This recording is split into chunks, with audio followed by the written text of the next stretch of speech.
Sluk computeren og træk forsigtigt elstikket ud af kontakten. Fjern de skruer på PC'ens bagside, der holder begge kabinetssider på plads, så kabinettet kan åbnes.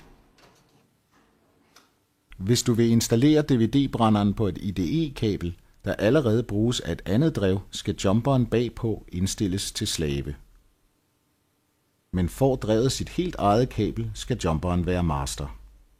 For at få plads til en DVD-brænder, skal du fjerne en frontplade under eller over det eksisterende CD-drev. Det vigtigste er, at kablerne er lange nok til at nå drevets bagside fra bundkortet i maskinen. Skub forsigtigt DVD-brænderen ind i kabinettet via åbningen foran, så det flugter med forsiden af kabinettet. Spænd drevet fast med 2 skruer i hver side af rammen.